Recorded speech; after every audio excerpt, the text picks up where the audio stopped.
And hello there, Peter Mansbridge here. You are just moments away from the latest episode of The Bridge. Last week, more women elected to the Canadian Parliament than ever before.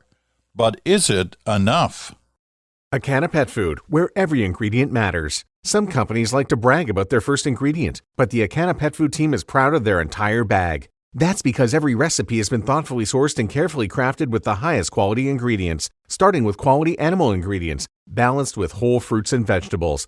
Acana Pet Foods are rich in the protein and nutrients your dog or cat needs to feel and look their best. Available in grain-free, healthy grains and singles for sensitive dogs. Acana, go beyond the first ingredient.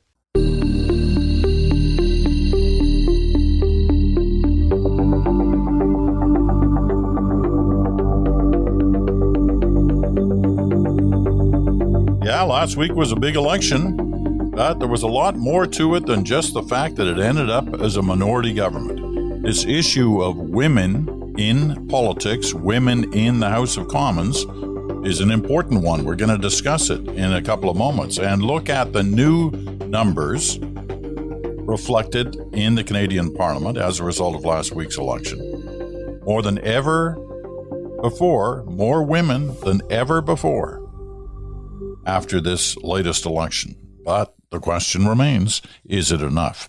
But first, I want to update on yesterday's.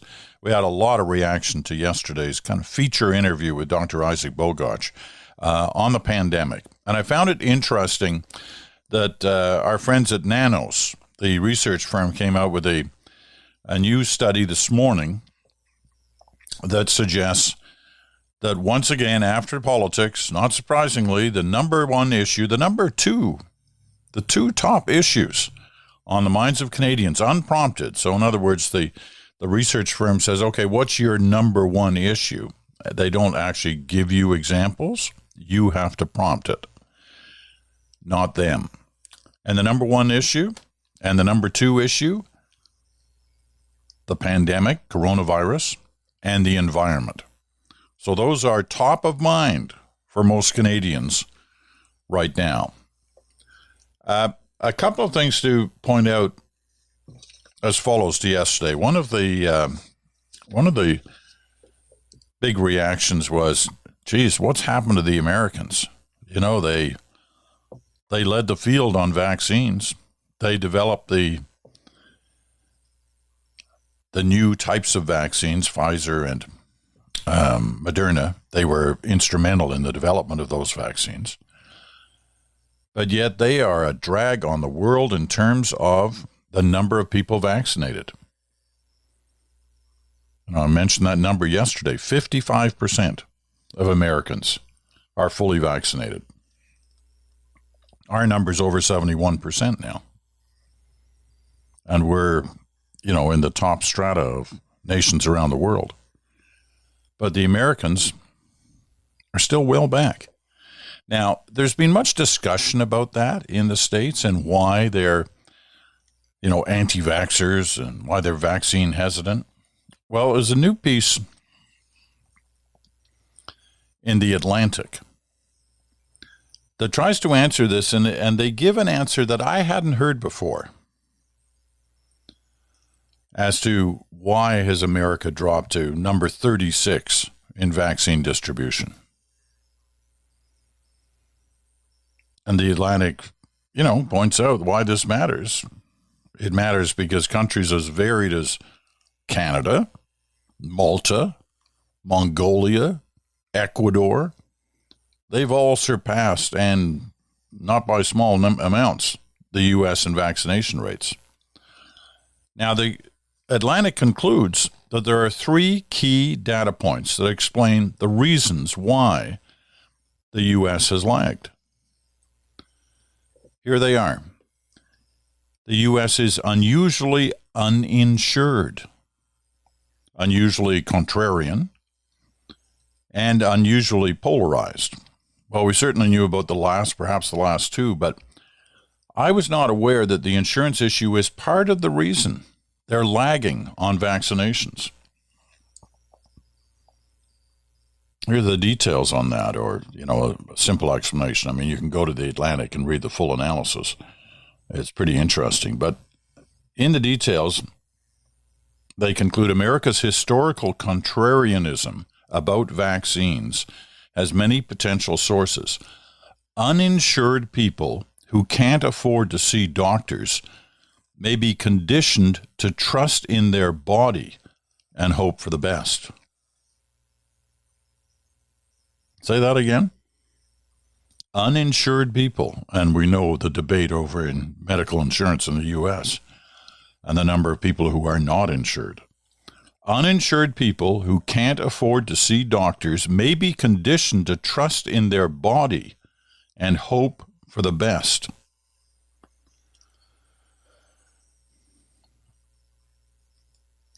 Isn't that interesting? Here's the other development that came out yesterday, and it was on NBC News. A year ago, when we were talking about how we're going to deal with COVID, there was obviously focus on the rush to find a vaccine. As it turned out, it was a rush to find a number of vaccines. But there was also a great deal of talk about antivirals. You know, pills that we could take if we had COVID to lessen the impact of it. Well, the news yesterday, at least on NBC, was that at least 3 promising antivirals for COVID are being tested in clinical trials, with results expected as soon as later this fall or early winter. So within the next couple of months. This could be the world's next chance to thwart COVID, a short-term regimen of daily pills that can fight the virus early, after diagnosis, and conceivably prevent symptoms from developing after exposure. Look, we know that antivirals are already, pretty essential treatments for other viral infections, including hepatitis C and HIV.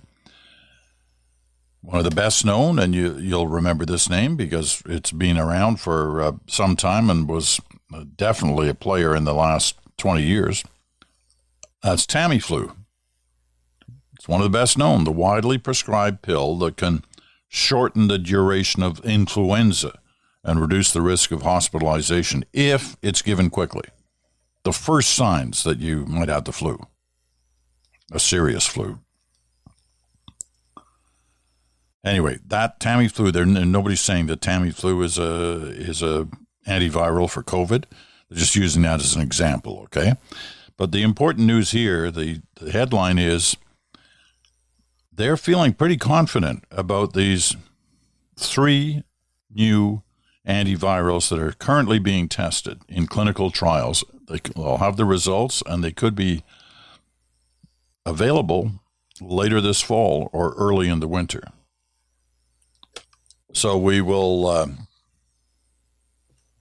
we'll keep our ear to the ground on that one, because that'll be another way of, dealing with this new reality that COVID isn't going away anytime soon, for lots of different reasons, as you heard yesterday. And I would strongly recommend, if you didn't hear yesterday's program with Dr. Isaac Bogoch, that you go into your podcast and you pull it up and listen to it, because it's pretty interesting. And thank you for a lot of the mail that I've received, emails in the last 24 hours since we had Dr. Bogoch on. People found it quite informative and important for this time as they kind of refocus their minds after the election last week, and looking at the reality of what continues to face us and is likely to face us for some time yet. However, one of the things that's received little attention from last week, from the election results, were the number of women that not only ran for election, but who won. More women won seats in the new House of Commons than has ever existed before in the history of our country. It's an interesting year for that to happen, where it's 100 years since the first woman was elected to the House of Commons. But the question remains, is it enough? So we'll run through the numbers, and we'll talk to somebody who cares deeply about this issue and get her assessment of where we are. But first, a quick break. You're listening to The Bridge with Peter Madsbridge.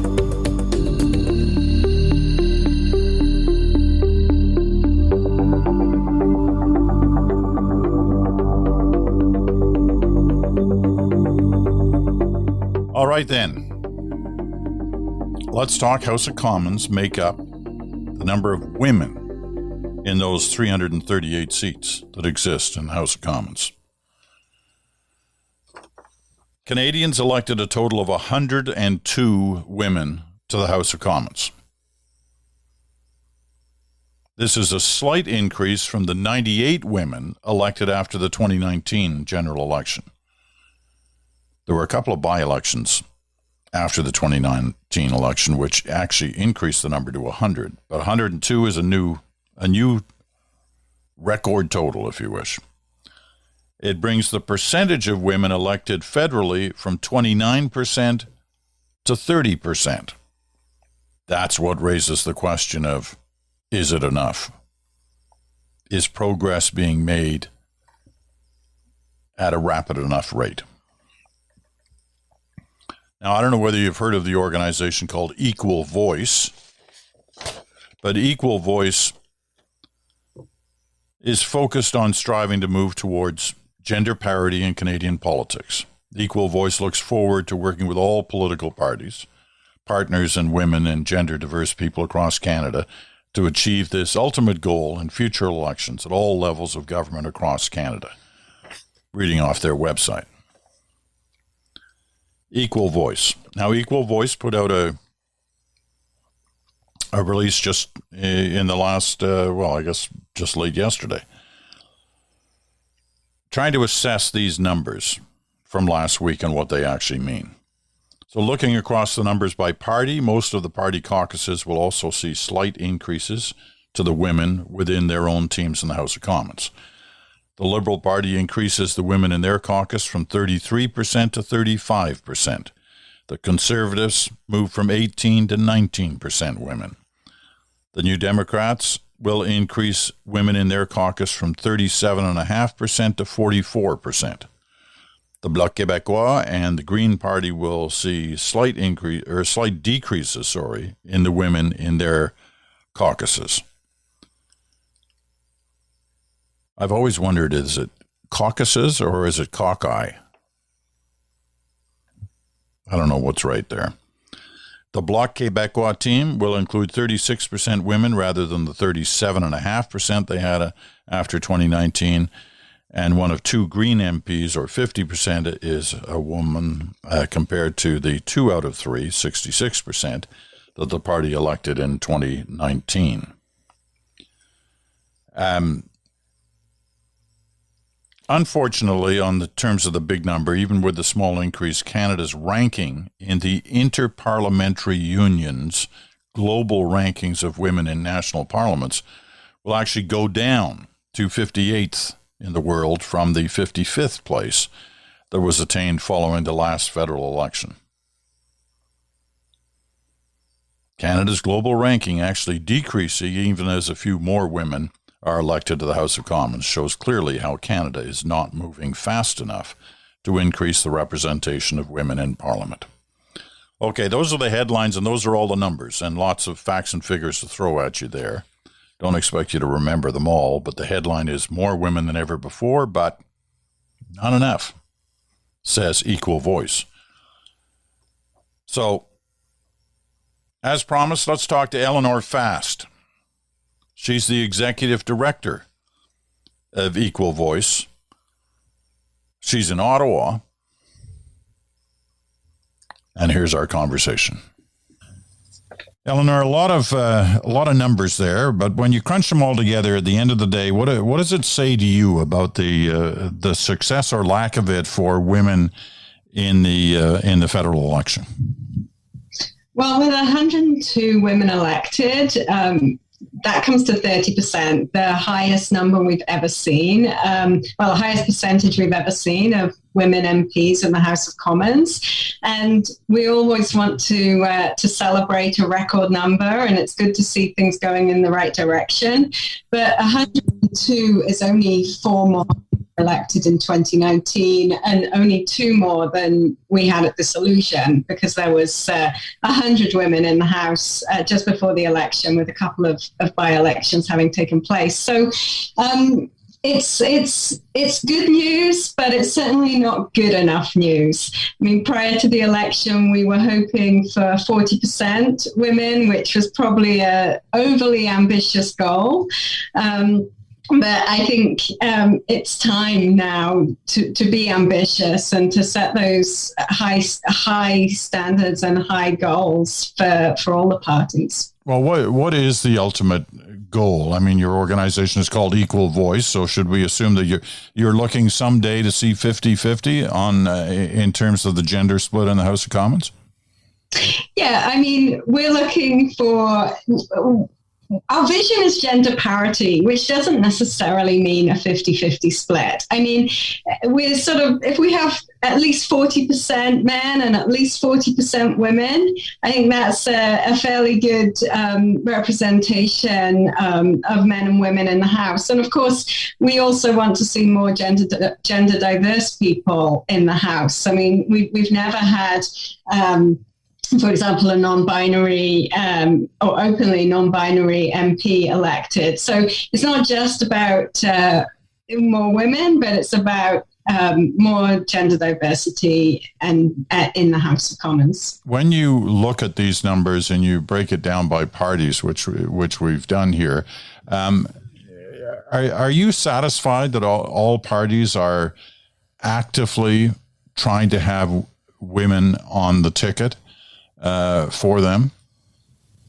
Yeah, I mean, we work with all of the political parties, not just during election periods or the time just before it, but all the time to encourage them and support them in nominating more women, and particularly focused on nominating more women in winnable ridings. And when you look at the numbers of women that each party is actually nominating, I mean, we have the data for every party, but overall it's 40. This election it was 43%. So you can see that the parties are actually nominating women at a lot higher rate than actually getting elected. And of course, that's because women are not being nominated necessarily in winnable ridings. And a part of that is the incumbency effect. When you go into an election where, 71% of all of the MPs were men, vast majority of those men are seeking re-election, and a lot of them are going to, get elected. They're obviously winnable ridings. It makes it even more important that parties are nominating women or gender diverse people in winnable ridings, whether that means that an MP has stepped aside and isn't seeking re-election, or if it's a riding that those parties are really targeting, they're going to put a lot of resources into, the leader's going to turn up, all of that. The parties all know where those ridings are, and those are the ridings where they should be running women. I did a little bit of research over the weekend trying to determine how other countries were doing towards that goal of an equal voice. And there are only 3 countries in the world that I could find that actually have more women than men in their parliaments. Rwanda, Cuba, and Nicaragua. Now, I don't think you're going to be looking to any of those necessarily for guidance as to how we can reach those numbers, but there are countries that are close. Mexico is roughly 50-50. Sweden, 47% women. Finland, 46% women. What are those countries doing that we're not? Yeah, and of course, the research you've just cited is going to be changed as of today because Iceland has just elected a majority woman. I'm not sure if they call it a parliament or a legislature. I haven't seen the full details of that because it just came out today. But certainly, that's just another example of a country where they're making much better strides than Canada. We're stuck at 30%. We're as of last week, we were 58th on the list. Elections in different countries happen all the time. So by now it may no longer be 58. But certainly, considering how high Canada ranks on so many other indicators, that people measure, to see us 58th in the world in terms of women's participation in our national parliament is pretty not where we want to be, that's for sure. To answer your question, though, about what other countries are doing, there's a lot of different things going on in a lot of different countries. So some countries actually have quotas for women MPs or for women legislators. And there are pros and cons of doing that. And certainly some countries that I've visited to learn more about where there are quotas that parties, have to put forward women. There are problems, accusations that, people are putting forward their wives or their daughters as proxies and so on. But then you also see other countries where, for example, they might have a proportional representation system, which has been shown to lead to higher numbers of women if, under certain circumstances, and obviously proportional representation, there's many different ways of doing that as well. So I think the answer to your question is complicated and really depends on which particular country that you're looking at. But certainly I think that there are things that, Canada could consider, or more importantly, different parties could consider to increase the numbers of women and really look, like I said before, at those winnable ridings, which is, really great. Like it's, having 50% of all your candidates as women is awesome. But if you're not electing anything like that proportion, then that says something about where those women are actually running. One of the old excuses used to be that it's not just about getting elected; it's about having a situation that would encourage women to actually be running for politics and running for parliament, given the other issues that confront women all the time, whether it's family raising or what have you. Is that much less of an issue now than it used to be, or is that still at play in the decision-making process that women who, perhaps may want to run for politics just simply can't? Well, I think that, yes, it's still an issue. And there's actually this election in particular, I think is very interesting because we know that COVID has had a disproportionate effect on women. And it's actually why we're sort of cautiously celebrating that we did have an increase in the number of women in this election, because one of the things that we were quite concerned about when over the summer, when everybody knew an election was going to be called, was like, well, what does that affect, the effect that COVID's had on women's participation in the workforce and so on? What is that going to mean for women running in the election?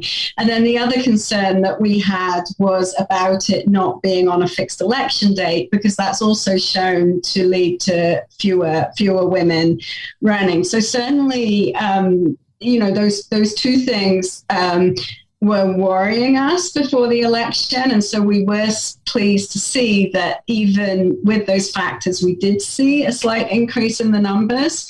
But then, we do know from polling and also anecdotally that yes, like women are very concerned about being able to balance being a politician with family life.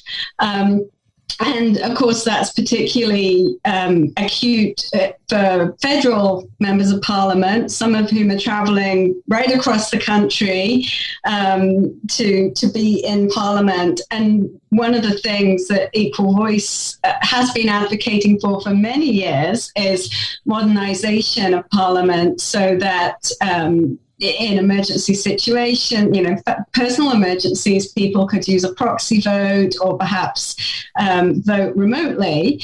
And prior to COVID, we were all met with, well, it's tradition. You have to come to the house. You have to stand up to vote. That's the way it's always been done, and that's the only way we can possibly do it. And of course, I mean, as you know, we've seen people on their deathbed, basically coming into the house in order to stand up, vote, and then go back home. Not a good situation for anybody. And so, prior to COVID, we were always given the tradition argument.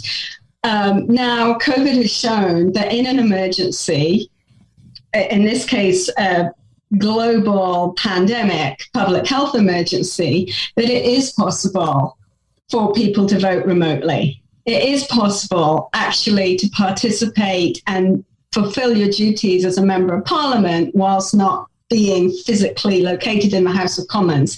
And so one of the things that we really want to see after the pandemic is those measures being extended to personal emergencies. So if someone, is very ill but still able to participate but at home, that they would be able to still vote and fulfill their responsibilities that way. Or if people have family health emergencies, for example, and it's not appropriate for them to leave their families and go to Ottawa for their child, for example, having a health emergency, that they could still fulfill their voting duties remotely. So fingers crossed that might happen. And I think that will hopefully lead to less concern from not just women, but anyone with a young family, for example, or caring for elderly relatives, that they actually, in an emergency situation, they would be able to be with them. That's really an interesting take on our post-COVID world and the new way of looking at things. So I'm glad you brought that up. Just two quick final points. One, the next big decision that will be made coming out of Ottawa will be on the cabinet. This Prime Minister has maintained a policy of basically an even split between men and women in cabinet. Are you assuming, are you hoping, are you convinced that will continue? I think it's fair to say we're assuming it will continue, and assuming and hoping, yes. But it's not just about having the numbers again. It's about seeing those women in the most senior cabinet roles. And I know everyone says, all roles are equally important, but there are certainly some higher profile cabinet roles that we want to see filled by women. And the last point is this: you have this cohort of women coming in of more than 100 into the House of Commons from all parties. If you had a single piece of advice for them as they enter this role? Some who've been there before, but there are some rookies. What's your single most important piece of advice? Goodness, that's a interesting question. I think be brave, speak your mind, but be collaborative. We know that women work better across party lines, and I think that's something that's really needed in our parliament at the moment, and I think women can lead the way on that. I think that's a really good piece of advice, and I think we could all respect and embrace something like that happening in this new parliament. So we'll, as you said earlier, fingers crossed. Let's wait and see what happens there. Eleanor Fast, thank you very much for your time today. Thank you so much. So that was Eleanor Fast. She's the executive director of Equal Voice. That is, part of its mandate is to encourage more women elected to public office, not just of the federal government, but provincial government, municipal offices, you name it. And we appreciate her time today. Now, a little story before we go. This was the day, September 28th, that I was supposed to be in London, England. Or at least I had the opportunity to be there. And you say, for what? Well, listen, this would have been a thrill, but as it turned out, I couldn't make it for a number of reasons. But I had an invite, one of those like gold embossed invites. To what? To perhaps the most important day in the movie theater industry in the last 2 years. Today is the day they're going to premiere the new James Bond movie. No Time to Die. Daniel Craig, James Bond. And they're going to have a special, like, kind of private party. And for, hey, you say, man, Mansbridge must have connections. Well, I have connections on that front. Right up to the Fleming family. Ian Fleming, of course, wrote the Bond series, or at least the initial ones. And his family carries on the tradition of the Flemings by being a part of the Bond industry still today. Anyway, through a series of events and reasons and acquaintances, I had an invite. Both Cynthia and I had invites to the premiere, the red carpet. There you'd be, right there, James Bond, Daniel Craig, right there. But no, I'm sitting in Stratford, doing my Sirius XM program, The Bridge, available on your favorite podcast platform as well. But listen, this is no small thing, this premiere of the James Bond film. Because as you know, theaters, at least some of them, opened in the last couple of months. And you need vaccine passports in many of them. But it's been a struggle. And the people who run the movie theater business, are worried. Not surprisingly, they can't fill a theater. Box office champions each week are making just a few million in sales, as opposed to the few hundred million in some big sales in the past. But this may be the biggest premiere to date. The ones that have been running for the last little while, Shang-Chi and the Legend of the Ten Rings, Black Widow, those films have been, moderate, very moderate successes, but they're looking for a blockbuster that in some way may turn the tide and get people back in theaters. So there are a number of them coming out, but this is the biggest one. No Time to Die. James Bond. And I could have been there. But no, I'm not.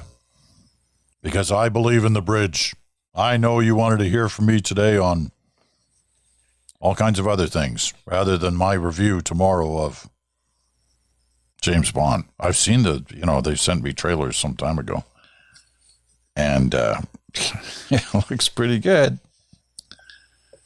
It looks pretty good. Daniel Craig's my favorite Bond, and I've seen them all from the very first one that came out in the early 60s. So I've seen them all. In the theater, most of them. And I like Daniel. I've liked all the Bonds. except that one guy who did one film, and I can't even remember his name. That was not really very good. But I like Craig. I like Daniel Craig. I think he's terrific. Be sad to see him leave. This is his last Bond film. We still don't know what's going to happen. Lots of rumors around what might happen for the next one, but part of that will be determined on how well this does. So we'll be looking for that. So that's how we're going to close out. Tomorrow, on Wednesday, you know what Wednesday is. Smoke, Mirrors, and the Truth. Bruce Anderson will join us. Not sure what we're going to talk about yet, but I'm sure we'll find something. And we look forward to doing that. Thursday is your turn. So I had quite a few, as I said, emails come into the mansbridgepodcast@gmail.com yesterday and last night and this morning about the pandemic show. So if you have more thoughts on that, don't be shy. Send them in. Thursday is your turn, your opportunity for whatever topic you want to talk about. You may take issue with my Daniel Craig assessment on James Bond. Who knows? Friday, Good Talk with Chantal Hébert and Bruce Anderson. You can also check out my website, thepetermansbridge.com. It's the final days of the special contest for a special copy of my new book, which comes out a week from today. Off the record. I'm holding a copy here in my hand. Going to be interesting to see how this does. But you can check out all the details on it on my website, thepetermansbridge.com. All right, that's it for this day, this Tuesday. Thanks so much for listening. We'll talk to you again in 24 hours.